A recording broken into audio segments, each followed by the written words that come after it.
जय जय शङ्कर हर हर शङ्कर जय जय शङ्कर हर हर शङ्कर जय जय शङ्कर हर हर शङ्कर जय जय शङ्कर. சமூக தனிவாழ்க்கை நெறிகள், தெய்வத்தின் குரல் 3ஆம் பாகம், ஆச்சார விஷயங்கள், விதிவிலக்கில்லாமையின் விளைவுகள். சாஸ்திர விதிகள் சிலவற்றுக்கு சாஸ்திரத்திலேயே விலக்கு தந்திருப்பதும், மனுஷ மனோபாவத்தை புரிந்து கொண்டு நீக்கு போக்கோடு அதை அபிவிருத்தி அடைய பண்ணுவதற்கும் தான் சத்தியம், அஹிம்சை மாதிரியான பெரிய தர்மங்களை, கொள்கைகளை கூட அதைவிட பெரிய சத்தியமான ஒன்றுக்காக ஒரு நிர்பந்தத்தில் கொஞ்சம் விட்டு கொடுக்கவும் நம் சாஸ்திரம் இடம் தருகிறது. விட்டு கொடுப்பது என்று வெளியிலே தோன்றினாலும் உள்ளே பார்த்தால் இதுதான் உண்மையில் தர்மத்தின் லெட்டரை மட்டுமில்லாமல் ஸ்பிரிட்டை காப்பாற்றி கொடுப்பது என்று தெரியும். திருஷ்டாந்தமாக ஒரு அபலை ஸ்திரீயை போக்கிரிகளிடமிருந்து ரட்சிக்க வேண்டிய போது வாய் சத்தியத்துக்கு ஒரு அமெண்ட்மெண்ட் போட்டு சத்திய பூதஹிதம், எது ஜீவ ஜந்துக்களுக்கு நல்லது பண்ணுமோ அதுதான் சத்தியம் என்று அதன் ஸ்பிரிட்டை காட்டி சாஸ்திரமாக எழுதி வைத்தார்கள். எதற்கும் எக்ஸெப்ஷன் உண்டு. இதை பார்க்காமல் ரொம்பவும் தீவிரமாக ஒரு ரூலை ஒருவர் சொன்னால் அப்புறம் அவரே அதற்கு மாறாக பண்ண வேண்டிய எக்ஸெப்ஷனலான சந்தர்ப்பம் வருகிற போது என்னவோ போலாகிறது. காந்தி ஒரேடியாக அஹிம்சை அஹிம்சை என்றார்.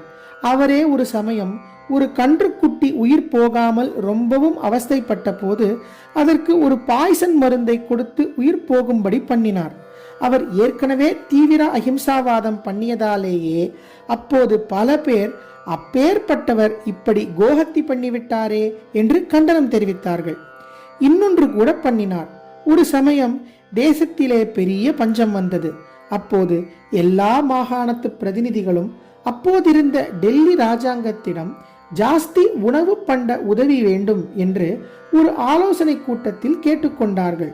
காந்தியும் அங்கே அட்வைஸ் பண்ணுவதற்காக இருந்தார்.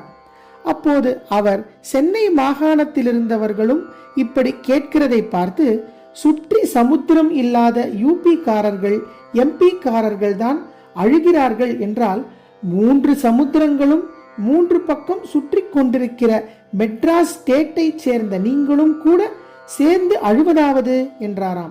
என்ன அர்த்தம் என்றால், சமுத்திரத்தில் தான் நிறைய மத்சியம் கிடைக்குமே, பிடித்து தின்னுங்களேன் என்று அர்த்தம்.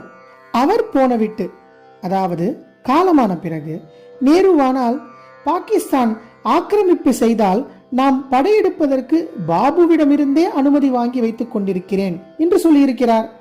சாஸ்திர ரூல் டிஸ்கிரிமினேஷன் செய்கிறது என்று சொல்லிக்கொண்டு எல்லோருக்கும் பொது ரூல் பண்ணினவர்கள் தங்கள் ரூலில் சாஸ்திரம் காட்டுகிற நீக்கு போக்கு கூட இல்லாமல் ரொம்பவும் தீவிரமாக ஆரம்பிப்பதையும், கடைசியில் சாஸ்திரம் சொல்கிறபடியே அதிகார பேதம், சந்தர்ப்ப பேதம் பார்த்து அதை இலக்கிக் கொள்ளும்படியாவதையும் பார்க்கிறோம். அல்லது இலக்கிக் கொள்ளாத போது அந்த ரூலை அவர்களுடைய ஃபாலோயர்கள் காலக்கிரமத்தில் அடியோடு விட்டுவிடும்படியாகிறது. இவற்றை காட்டுவதற்காகவே புத்தரையும் காந்தியையும் சொன்னேன். புத்தர் அவதாரம்தான் காந்தி என்று கூட சொல்கிறார்களே.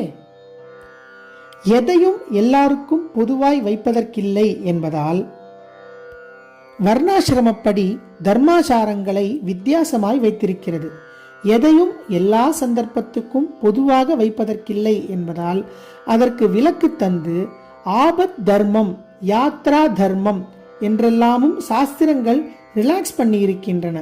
இதெல்லாம் கூடாது என்று நல்ல எண்ணத்தோடையே மாற்றினாலும் அது நடைமுறையில் சரியாய் வருவதில்லை என்பதற்கு திருஷ்டாந்தமாகத்தான் இந்த 2 பேரையும் சொன்னேன்.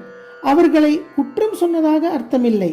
தனி வாழ்க்கையில் ரொம்ப சுத்தர்களாக இருந்து கொண்டு நல்ல தியாகிகளாக சர்வ ஜன க்ஷேமத்தையே நினைப்பவர்களாக இருந்த இந்த 2 பேர் கூட நம் வைதிக வழிக்கு வித்தியாசமாக செய்த போது அவர்கள் நினைத்தபடி நல்லது நடக்கவில்லை.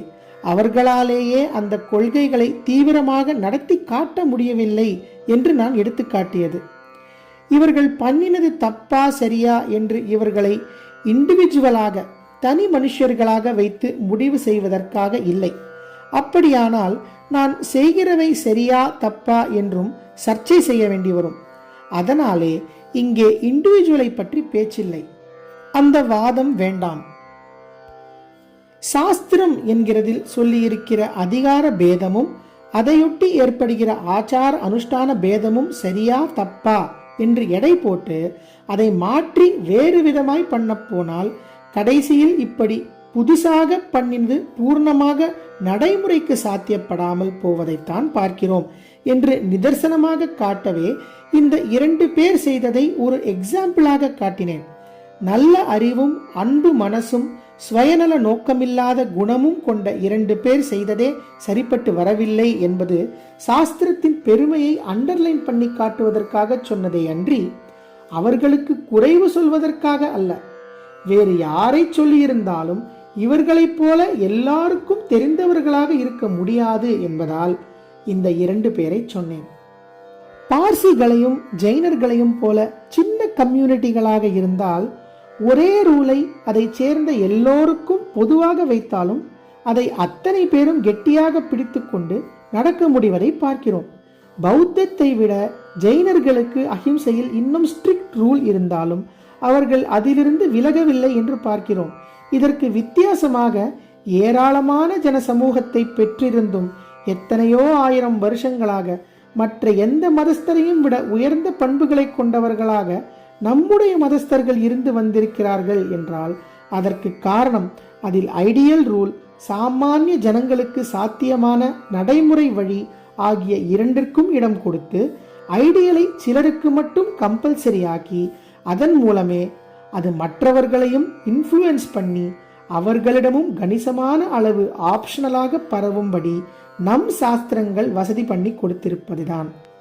ஜெய ஜெய சங்கர, ஹரஹர சங்கர, மகாபிரிவா சரணம். ஜெய ஜெய சங்கர, ஹர ஹர சங்கர, ஜெய ஜெய சங்கர, ஹர ஹர சங்கர, ஜெய ஜெய சங்கர, ஹர ஹர சங்கர.